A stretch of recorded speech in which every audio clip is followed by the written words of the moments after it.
Captain TV நேயர்களுக்கு உங்கள் அர்ச்சனாவின் வணக்கம்.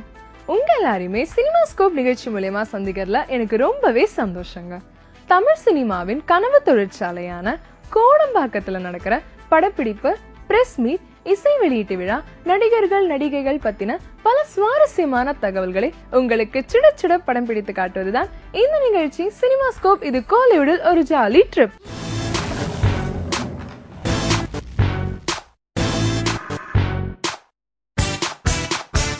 சோ இன்னைக்கு என்னென்ன எங்கெங்க நடந்ததுன்னு தெரிஞ்சுக்கணும்ல, வாங்க நிகழ்ச்சிக்கு போகலாம். 6 கோடி சம்பளம் கேட்கும் ஆர்யா.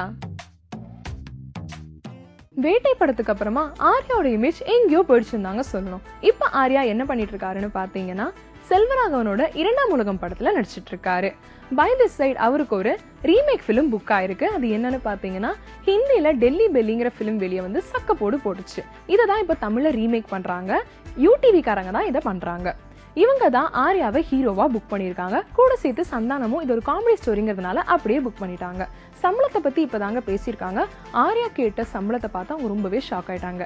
எவ்வளவுன்னு பாத்தீங்கன்னா 6 கோடி ரூபாய் கேட்டிருக்காரு. நம்ம காட்டுல மழை பெய்யுது, நம்ம பாட்டுல சுதையேறுது.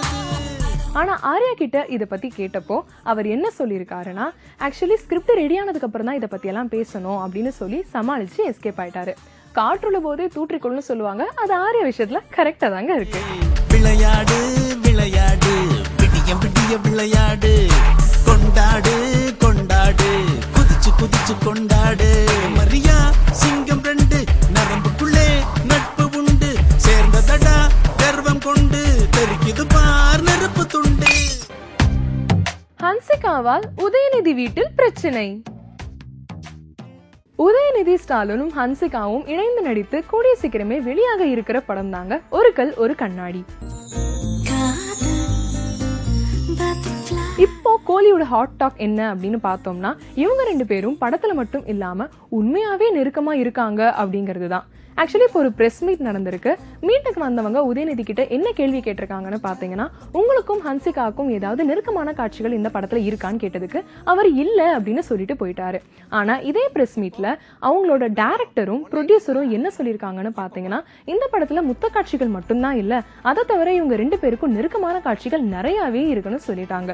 இதுவே உதயநிதி வீட்டுல பிரச்சனை வரதுக்கு காரணமா அமைஞ்சிடுச்சு.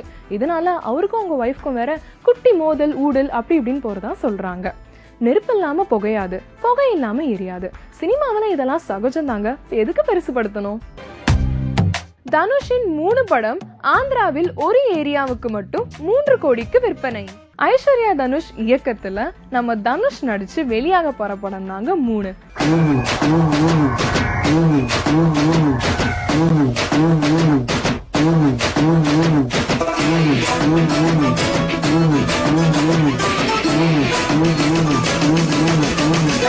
இந்த படத்துல ஸ்ருதிஹாசன் தான் ஹீரோயினா நடிச்சிருக்காங்க.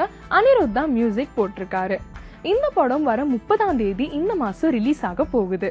அப்படி இருக்கும்போது தமிழ்நாட்டுல மோஸ்ட் ஆஃப் த தியேட்டர்ஸ்ல படம் புக் ஆயிருக்குங்கிறது நம்ம எல்லாருக்குமே நல்லா தெரியும். ஆனா ஆந்திராவில என்ன ரேட்டுக்கு படத்தை வித்திருக்காங்க தெரியுமா?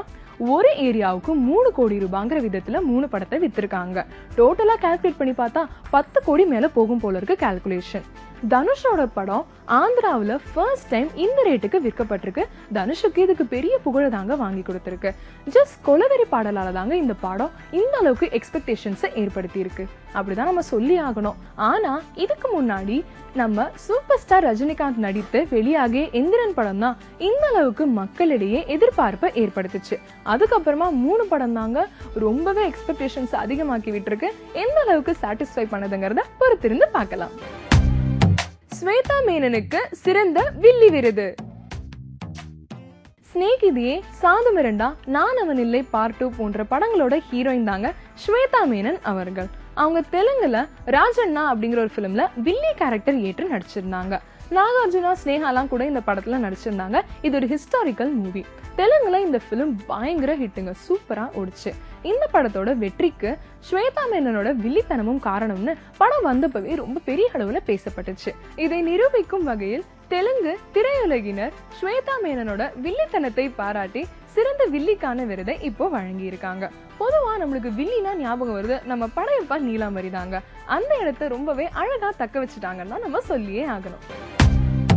நம்பர் 1 ஆசை எல்லாம் எனக்கு இல்லை, தமன்னா.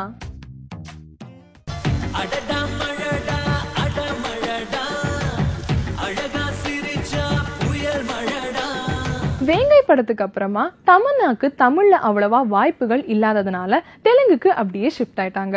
தெலுங்குல ரொம்பவே பிஸியா இருந்தாங்க அவங்களோட ஷெட்யூல. இப்ப அதெல்லாம் கம்ப்ளீட் பண்ணிட்டு தமிழ்ல 1-2 படம் இப்ப நடிச்சுக்கிட்டு இருக்காங்க. இந்த நிலையில தமன்னா இப்ப கொடுத்திருக்கிற பேட்டியில என்ன சொல்லியிருக்காங்கன்னு பாத்தீங்கன்னா, சினிமாவில வெற்றி பெறணுங்கிறது என்னோட நீண்ட நாள் ஆசை. அதுக்காக நான் கஷ்டப்பட்டு உழைச்சிட்டு இருக்கேன். மோஸ்ட்லி வெற்றி தோல்வி நிறையாவே நான் பார்த்துட்டேன். அதனால எனக்கு நல்லாவே பக்குவம் வந்துடுச்சு சினிமாவை பொறுத்த வரைக்கும். இனிமே நான் சூஸ் பண்ற கதைகள் எல்லாத்தையுமே கதை என் கேரக்டர் ரெண்டுத்தையுமே மனசுல வச்சுட்டு தான் நான் சூஸ் பண்ணுவேன். நல்ல படங்கள் தான் நடிப்பேன் அப்படின்னு சொல்லியிருக்காங்க. சினிமாவில் ஆசைப்படலாம், ஆனா பேராசைப்படக்கூடாது. அப்படி இருந்தா நிலைத்திருக்க முடியாது அப்படின்னு சொல்லியிருக்காங்க. அது மட்டும் இல்லாம முக்கியமா எனக்கு நம்பர் 1 ஆகிற ஆசையெல்லாம் கிடையவே கிடையாது. சினிமாவில் நிலைத்திருக்கணும், நல்ல பேர் எடுக்கணுங்கிறது மட்டும்தான் என்னோட ஆசைன்னு சொல்லி அழகா முடிச்சுட்டாங்க. இந்த பக்கம் உங்களுக்கு முன்னாடியே இருந்திருந்தா தமிழுக்கும் உங்களுக்கும் கேப்பே வந்திருக்காதே தமன்னா. குஷ்புவிற்கு கமல் தந்த இன்ப அதிர்ச்சி. குஷ்பு அவர்களுக்கு நம்ம கமல்ஹாசன் அவர்கள் சூப்பரா ஒரு இன்ப அதிர்ச்சி கொடுத்திருக்காங்க. எப்படின்னு தான் கேக்குறீங்க, சொல்றேன் கேட்டுக்கோங்க. குஷ்பு அவர்கள் வீட்டுல ஏதோ வேலையா இருந்திருக்காங்க. அப்போ ஒரு போன் கால் வந்திருக்காங்க. போன்ல யாரு அப்படின்னு பாத்தீங்கன்னா நம்மளோட உலக நாயகன் கமல்ஹாசன் அவர்கள். என்ன சொல்லியிருக்காரு அப்படின்னா, விஸ்வரூபம் படத்தோட ஷூட்டிங் ஸ்பாட்டுக்கு உடனே கிளம்பி வாங்க அப்படின்னு சொல்லியிருக்காரு. இவங்களும் கிளம்பி போயிட்டாங்க. அங்க போய் பார்த்தா நம்ம கமல்ஹாசன் அவர்கள் கதகளி பிராக்டிஸ் பண்ணிட்டு இருந்திருக்காரு. சொல்லி கொடுத்தது யார் தெரியுமா? கதக் மாஸ்டரான பிர்ஜி மகாராஜா அவர்கள். குஷ்பு பார்த்தோன்னா கமல் வந்து பிர்ஜி மகாராஜா சாருக்கும் இவங்களுக்கும் இன்ட்ரோ கொடுத்திருக்காரு, அறிமுகப்படுத்தி வச்சிருக்காரு. இதனால ரொம்பவே சந்தோஷமாயிட்டாங்க நம்மளோட குஷ்பு. ஏன் அப்படின்னு பாத்தீங்கன்னா, குஷ்புவுக்கு கதகளி டான்ஸ்னா ரொம்ப பிடிக்குமா. அதுவும் அதோட மாஸ்டரான பிர்ஜி மகாராஜானா அவ்வளோ இஷ்டமா அவங்களுக்கு. பார்த்தா ரொம்பவே சந்தோஷப்படுவாங்க, அவங்களுக்கு ரொம்ப பிடிக்குமே அப்படிங்கிறதுக்காக இவங்களை இங்க வர வச்சு சந்தோஷத்தை கொடுத்திருக்காரு நம்மளோட கமல்ஹாசன் அவர்கள்.